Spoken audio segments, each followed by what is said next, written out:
যোহন লিখিত সুসমাচার 9:31। আচ্ছা, এখানে আমরা যতজন আসছি, আমরা কে কে ঈশ্বরের শিষ্য আর কে কে মসির শিষ্য? হালেলুয়া। আমরা কে কে ঈশ্বর মানে যিশুর শিষ্য বা কে কে মসির শিষ্য? মসির শিষ্য হতে চাও না? আচ্ছা, হালেলুয়া। তুমি আচ্ছা, মসির শিষ্য হতে চাও না? চলো, হালেলুয়া। মসিতে ঈশ্বরের থেকেই তো ছিল।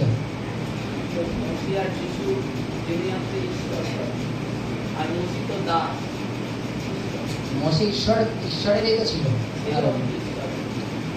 চল আমরা এই বিষয়টার উপর আজকে একটু আলোচনা করি। চল, হালেলুয়া হালেলুয়া। আমি পড়ছি, হালেলুয়া। আমি পড়ছি যোহন 9:31। হালেলুয়া। আমরা জানি ঈশ্বর পাপীদের কথা শোনেন না, কিন্তু যদি কোনো ব্যক্তি ঈশ্বর ভক্ত হন আর তার ইচ্ছা পালন করে, তিনি তাহারই কথা শোনেন। Hallelujah hallelujah. বেঁচে গেলাম। কই মসির আলোচনা তো করলো না, তাই তো নাকি? চল একটুখানি একটু আগে যাই। হালেলুয়া।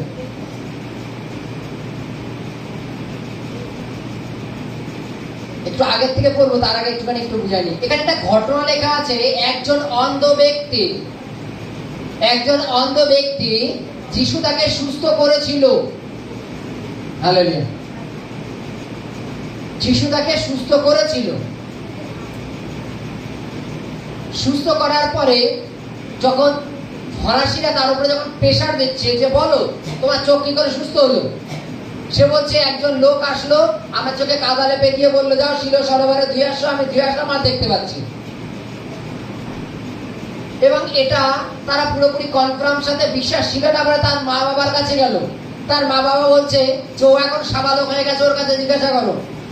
এবং তারপরে তারা যখন সেই ব্যক্তির কাছে আবার জিজ্ঞাসা করছে বলো তুমি কিভাবে সুস্থ হলে, সে বলছে কেন তোমাদের আগে একবার বলেছিলাম তোমরা তো শুনলে না, আর একবার শুনতে যাচ্ছ কেন? কি তোমরা কিও তার শিষ্য হবে? তোমরা কি তার শিষ্য হতে চাও যে তিনি আমার চোখে কাদা দিল, লেপন করলো এবং বললো যাও শিল সরোবরে গিয়ে ধুয়ে আসো, তাতে আমি দেখতে পাচ্ছি। হালেলুয়া। চলো আমরা তারপরে লাইন থেকে দেখবো। হালেলুয়া। আমরা 27 থেকে দেখবো। ওই 9:27। সে উত্তর করিল, একবার আপনাদের কাছে বলিয়াছি আপনারা শোনেন নাই, তবে আবার শুনিতে চাহেন কেন? আপনারাও কি তার শিষ্য হইতে চাহেন? পেয়েছি আমরা? হালেলুয়া, পেয়েছি।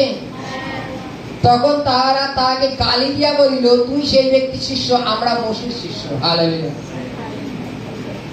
তুই সেই ব্যক্তির শিষ্য আর আমরা মসির শিষ্য। তার আগে বাইবেলের কাছে গালি দিয়া, তার মানে কি? গালি দেওয়ার পারমিশন আছে মসির শিষ্যের? হালেলুয়া।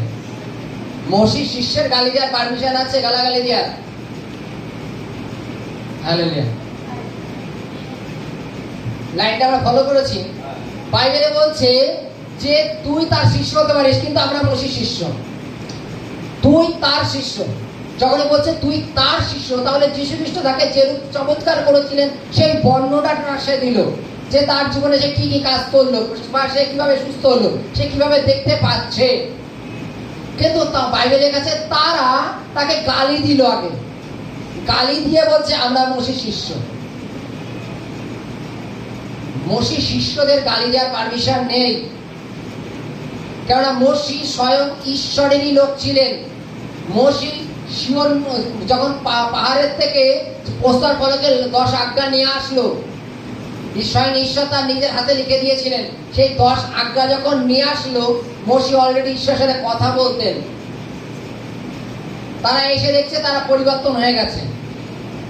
মসি মানসিক শরীরে বেঁচে থাকাকালীন শুধু ওপর থেকে ফিরে এসে তাই তারা পরিবর্তন হয়ে গেছিল। আর তার কিছু শাস্ত্র লেখা আছে, সেটা পড়ে তাহলে বাকি লোকরা কতটা ফ্রেশ থাকতে পারে। হালেলুয়া। বলছে আমরা মসির শিষ্য। আজকে আমরা যতজন আছি, হয়তো এমনও আছে যে লোকে আমাদেরও ঠিক এরকম একটা আঙুল তোলে যখন আমরা মুখের ভাষা খারাপ করি, আমাদের বলে তোরা নাকি যিশুর শিষ্য। করে না? মসি যেমন ঈশ্বরের সন্তান, শিষ্য ছিলেন, মসি গালাগালি শিখাননি। কোন শাস্ত্রেও লেখা নেই যে মসি বলেছেন গালাগালি দেবা। যীশু খ্রিস্ট আমাদের শেখায়নি যে তুমি গালাগালি দেবা, মুখ খারাপ করবা। কেউ কেউ যখন আমাদেরও বলে যে তোরা নাকি যিশুর শিষ্য বা যিশুর সন্তান, তাহলে তোরা গালাগালি বেশি কেন? তা আমরা এখনো মানসিক শরীরে থাকাকালীনও আমরা যিশুকেই অপমান করছি। এই ব্যক্তি মসির নাম ভাঙাচ্ছে, দেখ আমরা মসির শিষ্য, অথচ গালি দিচ্ছে মুখে, তাই তো? আমরাও যিশুর শিষ্য, তাই তো নাকি? গালি আছে, গালাগালি আছে।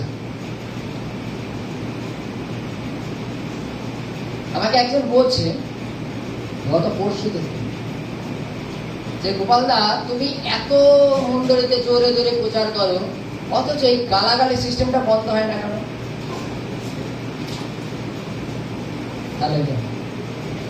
যাক, তারপর আমি যখন বাড়িতে সেটা পড়ছিলাম, ঝম করে দেখলাম যে গালির উদ্দেশ্যটা উঠে আসছে, এই অপারেশনটাকে এখানে ব্যবহার করা যায়।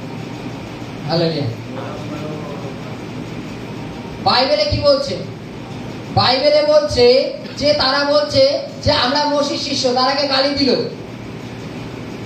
মসি গালির শিক্ষা দেয়নি, বা মসির কোনো গ্রন্থে আপনি গালি পাবেন না। কিন্তু আজকে আমরা যখন আমরা খুব খারাপ কর্ম করি, তখন আমাদের উদ্দেশ্য হতে পারে তোরা নাকি যিশু শিষ্য, তোরা কেন গালি দিস? তার নাকি আমাদের পারমিশন আছে, তাই তো নাকি? পারমিশন নেই। কিন্তু এইরূপ বাক্য যেন আমাদের উপরে না আসে। এখানে কি বলছে? তখন সেই ব্যক্তি বলছে যে ফরাসিরা বলছে যে সে বিশ্রাম বারে সুস্থ করলো কেন? সে তো পাপী। বিশ্রাম বারে সুস্থ করার নিয়ম নেই, সে সুস্থ করলো কেন? পাপী। সেই ব্যক্তি বলছে তিনি পাপী কিনা আমি জানি না, কিন্তু তিনি আমাকে সুস্থ করেছেন। কেন? শাস্ত্রে লেখা আছে ঈশ্বর পাপীদের প্রার্থনা শোনেন। হালেলুয়া। ঈশ্বর কি করেন? পাপীদের প্রার্থনা শোনেন। আর যে যদি কোনো ব্যক্তি ঈশ্বর ভক্ত হয় এবং তার ইচ্ছা পালন করে, তিনি তাহার কথা শোনেন। আমরা যদি ঈশ্বর ভক্ত হই, তাহলে তিনি আমাদের প্রার্থনা শুনবেন। Hallelujah, hallelujah.